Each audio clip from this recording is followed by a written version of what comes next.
इस गाँव के बंजर खेतों पर फूल कभी खिलते थे।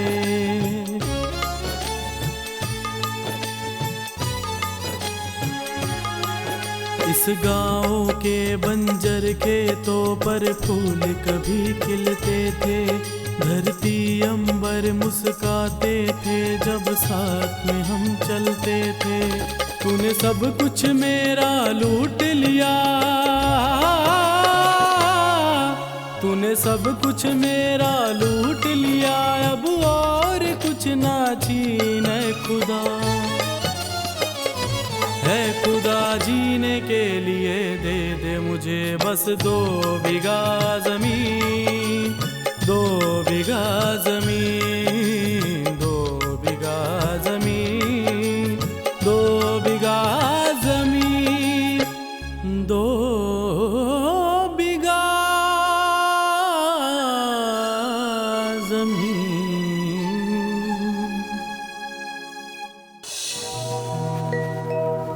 बहुत गर्मी है यार आज तो।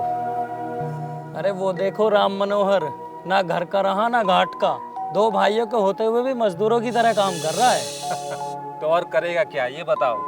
बंटवारे की जो जमीन थी वो तो नदी में बह गई, बाकी जो जमीन थी ना उसको तो गिरवी रखा, फिर उसकी बेटी का ब्याह किया। अरे ये तो उन भाइयों की मेहरबानी है जो अभी तक घर में रखा है, वरना कोई दूसरा होता ना तो कभी घर से चलता कर दिया होता। 24 घंटे काम करने वाला फ्री का मजदूर और घर में काम करने वाली नौकरानी।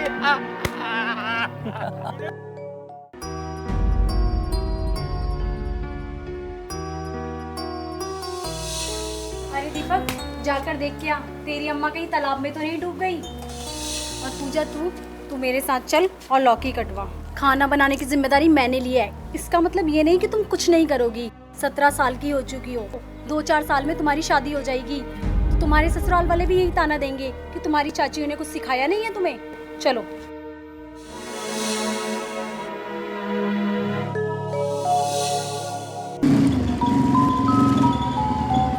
पूजा दीदी,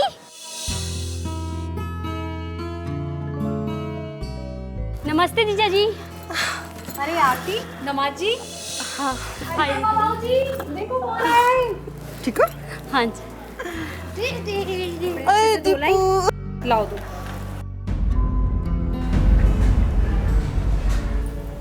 माँ, चाचियों के कपड़े। अरे दामाद जी बाहर खड़े हैं, अंदर चलिए ना। वो बच्चों के कपड़े थोड़े ज्यादा गंदे हो गए थे, तो सोचा तालाब से जाके अच्छे से धो लेती हूँ। पूजा, दीदी जीजा जी को अंदर ले चलो। चलिए दामाद जी। चलो दीदी। पर माँ वहाँ। चलो दीदी। अब दुनिया बदल गई है विमला। मुझे आज भी तेरे भैया के साथ मायके जाने में बहुत शर्म आती है, मगर आरती तो जैसे सारी शर्म खोल कर पी गई है। गौना हुए साल भर भी नहीं हुआ और अपने पति के हाथ में हाथ डाल के मायके चली आई। घोर कलयुग है दीदी, घोर कलयुग। आपको पता है जैसे घर वालों को तो कोई परवाह ही नहीं है, जो धन था सारा बिया में लगा दिया, ऊपर से अब घर में पाल भी रहे हैं। दीदी आपको पता है मैं आपके देवर को कह कह के थक चुकी हूँ कि इन लोगों को कोई भी बहाना करके यहाँ से चलता कर दो। दादाजी। अरे आरती बेटे तुम आओ बैठो। अच्छा दामाद भी हैं? पता दादाजी, मैं सोच रही थी कि मेरे जाने के बाद आपकी सेवा कौन करेगा, पर मैं गलत थी। आपकी सेवा के लिए 3-3 बहुएं जो हैं यहाँ पे।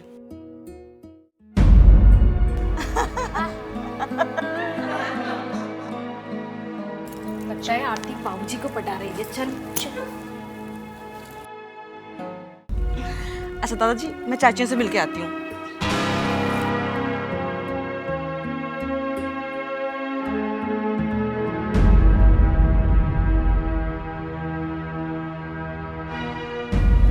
अरे ये इतनी दूर से थक कर आई हूँ, इतना कष्ट करने की क्या जरूरत है आरती?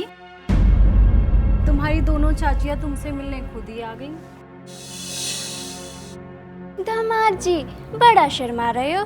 अरे इतना भी क्यों शर्मा रहे हो? हम दोनों भी तो तुम्हारी माँ जैसी हैं। आरती, दामाद जी को जरा अंदर तो लेके जाओ। चाय पानी नहीं पिलाओगे क्या? हाँ हाँ, हम तो पराये हो गए ना चाची।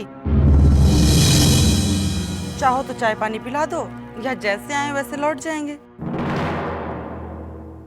हमें तो लगा आप लोगों को हमारी याद आ रही होगी तो मिल के आते हैं, पर यहाँ अरे तो आरती, अच्छा हुआ, हम कल ही तुम्हारे बारे में चर्चा कर रहे थे। अच्छा हुआ जो तू आज आ गई। तुम्हारे बाबूजी तो खेत पर गए हैं, दामाद जी को अंदर ले चलो, जलपान कराओ। चलो माँ। चलो।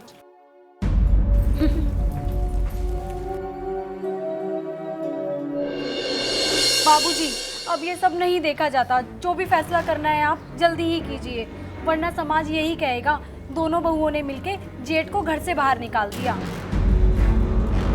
अरे राम मनोहर खुद समझदार है, बहुत काम करता है तो खाता है। रही बात उसकी जमीन की, अरे तुम लोगों ने धोखे से लिखवाया है, धोखे से। भाई भाई के बीच इतना बड़ा धोखा मैंने पहले कभी नहीं देखा था। पता होता है कि मेरे बेटे के साथ इतना बड़ा धोखा होगा।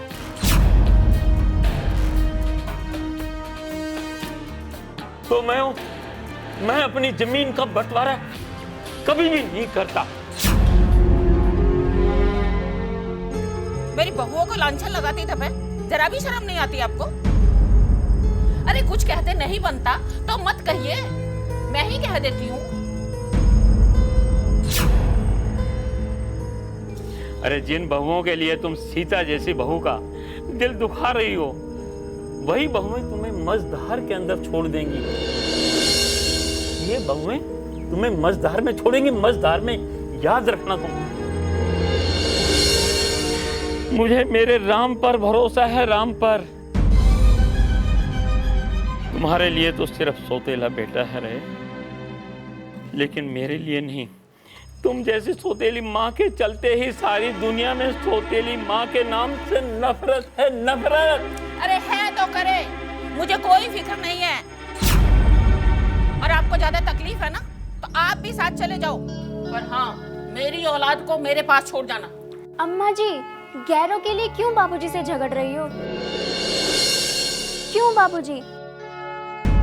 भगवान राम को तो 14 वर्ष का वनवास हुआ था, आपके राम को कितने वर्ष का वनवास होगा? हमारे घर में कोई भरत नहीं है ना, केकई है, केकई। कोई भरत होता तो राम को वनवास होता ना।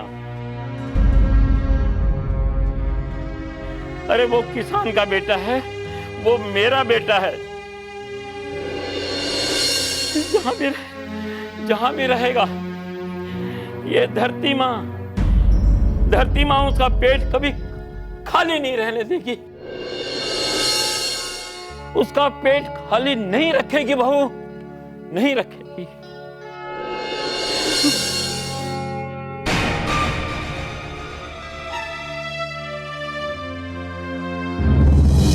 सारी बात ठीक है, लेकिन फिर भी एक बार सोच लो। आप तो जानते हैं सरपंच जी, हमारे बड़े भाई का हिस्सा खेतों में नहीं है,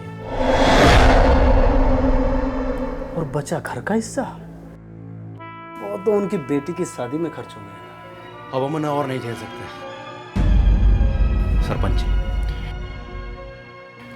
अब उनका खर्चा बर्दाश्त करना हमारे बस की बात नहीं।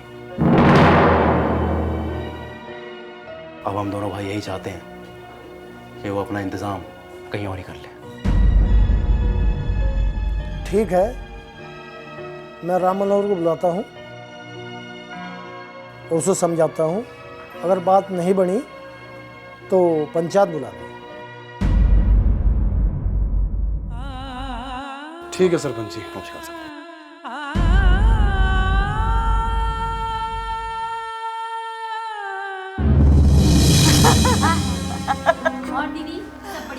हाँ सब बढ़िया। माँ बाबूजी कब आएंगे? अभी आते ही होंगे।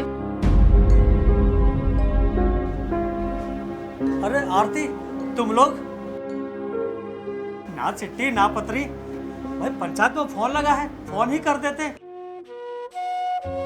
आरती की माँ, इन लोगों के लिए खाने का इंतजाम क्या कि नहीं?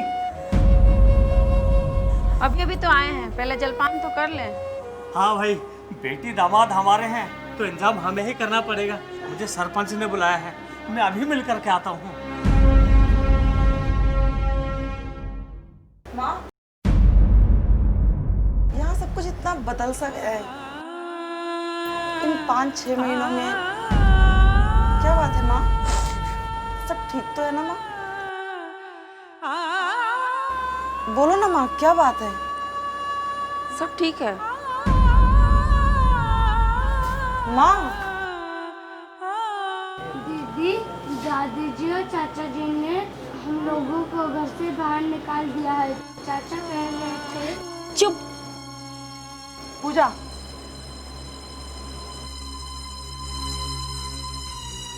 क्या बात है पूजा? हाँ दीदी, बाबूजी के हिस्से की जमीन तो नदी में कट गई और जो बची थी वो चाचा जी ने ये कहकर ले ली थी कि तुम्हारी बेटी की शादी में जो दहेज लगाया वो फ्री का नहीं था।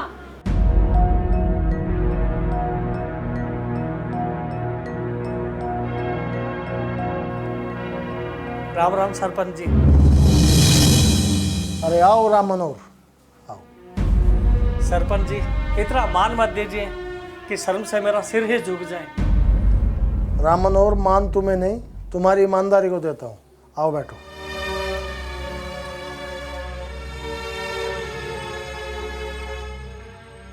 क्या था तुम्हारे पिता के पास? तुम्हारी मेहनत और सूझबूझ ने सब कुछ बना दिया। और तुम्हारे दोनों भाई आए थे और बोल रहे थे कि पंचायत बैठाइए। मैं समझ गया सरपंच जी, लेकिन पंचायत बिठाने की नौबत नहीं आएगी। ये तो मेरे भाइयों की समझ है जो बड़े भाई के आगे कह पाने में संकोच कर रहे हैं। मैं ही पागल था जो मोह माया में फंसा था। अरे किस मिट्टी के बने हो राम मनोहर, जो भाइयों के तिरस्कार को संकोच का नाम दे दिया? मैंने तो इसलिए बुलाया था कि आप कहें तो मुकदमा लगा दें। सारा गांव जानता है इस बात को कि ये खेत खलिहान तुम्हारी मेहनत का नतीजा है। उन्हीं के लिए तो बनाया था। उस वक्त भाइयों के अलावा मेरा था ही कौन। पर अब तो है। पहले भी बनाया था और अब भी बना लूंगा, लेकिन भाइयों का दिल नहीं दुखाऊंगा।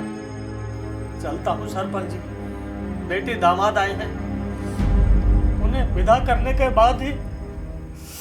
अरे राम मनोहर। सरपंच जी, भाइयों से तो दूर ये सोचकर बर्दाश्त कर लूंगा कि भाइयों का मुझसे स्नेह नहीं था, लेकिन खेतों से दूरी क्या सोच करके बर्दाश्त करूंगा।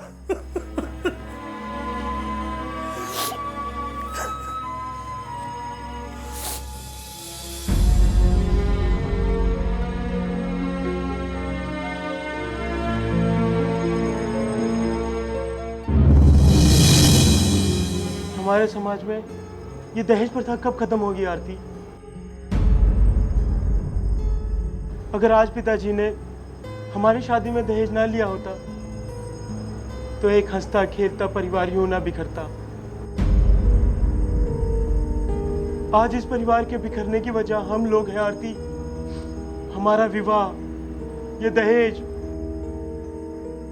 लाखों लड़कियां मौत के घाट उतार दी जाती है सिर्फ दहेज के लिए। लेकिन मैं इस परिवार को नहीं बिखरने दूंगा आरती। नहीं, मैं अपने पिताजी को अच्छे से जानती हूँ। उन्होंने आज तक किसी से कुछ नहीं मांगा, बल्कि दिया है। तो तुम क्या चाहती हो?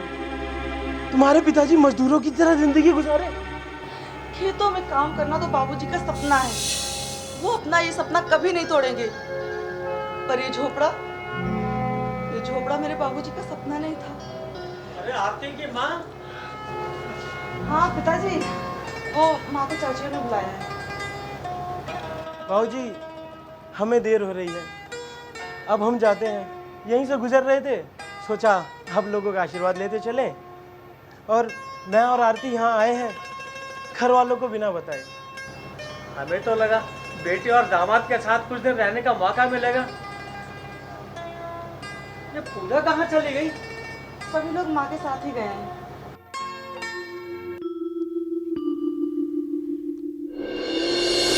लाखों का दहेज देकर भी क्या फायदा? एहसान मानना तो दूर, पैसे और चाहिए इनको।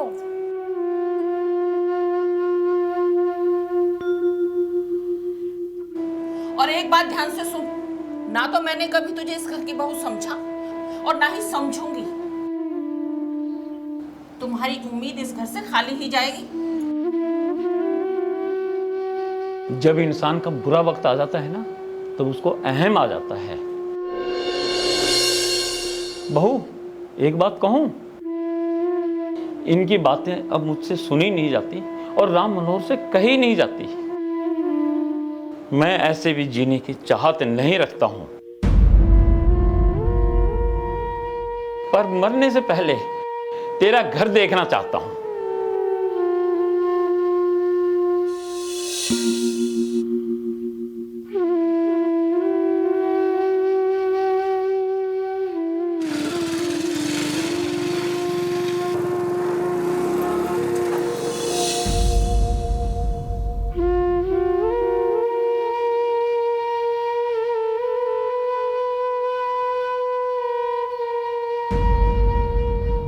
क्या हम इतने असहाय हो गए हैं आरती के बाबूजी? क्या आपको अपने बच्चों से ज्यादा खेतों से मोह हो गया है? क्या हम इतने कमजोर हो गए कि घर में आई बेटी दामाद पानी भी नहीं पिला सकते? नहीं आरती के माँ, ना तो हम इतने कमजोर हुए हैं, ना ही इतने असहाय। ये प्यार ही तो है। जैसे तुम्हें बेटी दामाद से प्यार, वैसे ही मुझे मेरे भाइयों से प्यार। उसके अलावा मेरा था ही कौन? और बात रही खेतों की, मेरा जीवन ही खेतों में बसता है। मिट्टी के बने खेत, मिट्टी के बना शरीर, एक दिन मिट्टी ही तो हो जाना है। तुम घर वालों से विदाई लेकर आओ, मैं खेत से विदाई लेकर आता हूँ। पर हम जाएंगे कहाँ? पहले कदम तो बढ़ाने दो, कोई राह जरूर निकलेगी। रास्ता ही तो नहीं खत्म होता।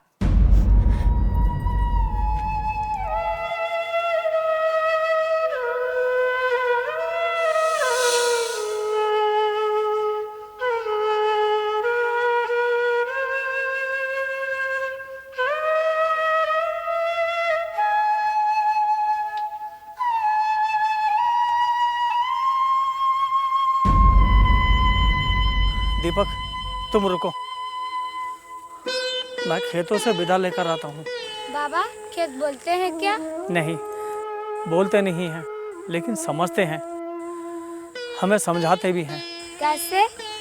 जब तुम बड़े हो जाओगे, मेरे साथ खेत पर काम करोगे, तब पता चलेगा तुम्हें। बाबा, धरती में और खेतों में क्या अंतर है? कोई अंतर नहीं, वही खेत है और वही धरती माँ, लेकिन धरती माँ का स्वरूप अलग अलग है। जहाँ पर्वत चट्टानें हैं, वहाँ पहाड़ों के नाम से जानी जाती है। जहाँ नदी है, वहाँ नदी के नाम से जानी जाती है। जहाँ शहर है, वहाँ शहर के नाम से, और जहाँ खेत हैं, वहाँ गांवों के नाम से जानी जाती है। यही है धरती माँ का स्वरूप। आओ मेरे साथ, इस धरती माँ की मिट्टी को अपने माथे से लगाकर अपने आप को पवित्र कर लो।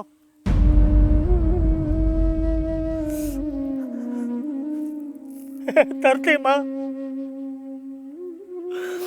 तुम्हारा बंटवारा तो हमने कर लिया,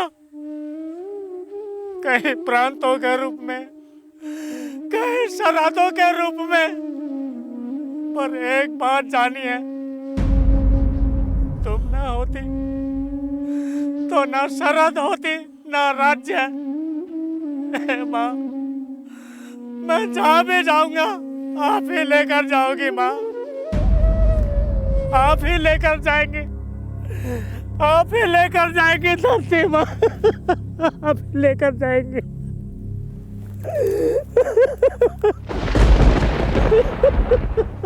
बाबा, ये क्या है?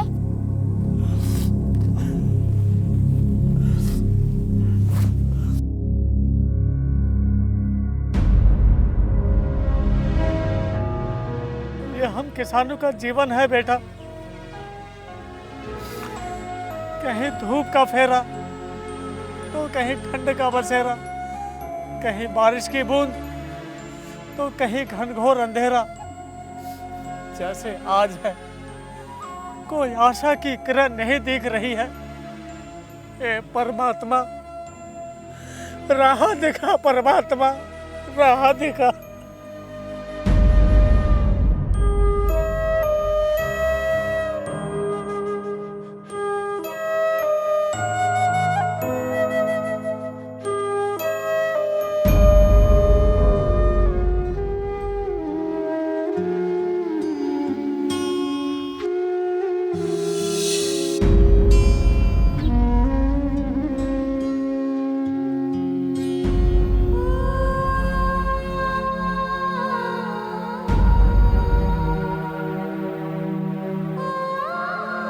मेरे राम,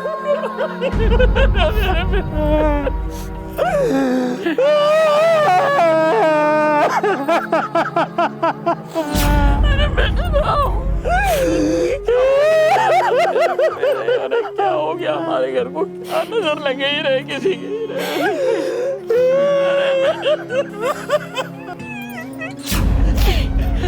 अरे अरे बेटा, मेरा बेटा राम।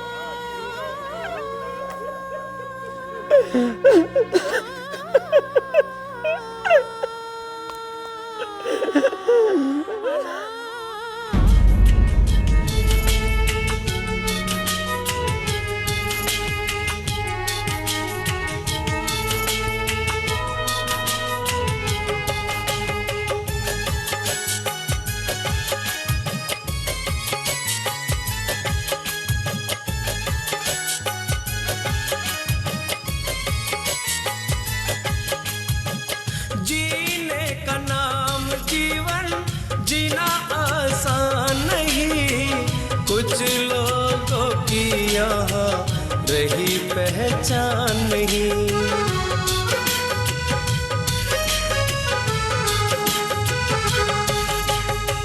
जीने का नाम जीवन जीना आसान नहीं, कुछ लोगों की यहाँ रही पहचान नहीं। चंद लोग हुए हैं महान, चंद लोग हुए हैं महान, बस यही रोना है। एक पल में हंसना है, एक पल में रोना है, एक पल में हंसना है, एक पल में रोना है। अरे वक्त के हाथों का, अरे वक्त के हाथों का इंसान खिलौना है। एक पल में हंसना है, एक पल में रोना है, एक पल में हंसना है, एक पल में रोना है। अरे वक्त के हाथों का, अरे वक्त के हाथों का इंसान खिलौना है। एक पल में हंसना है, एक पल में रोना है।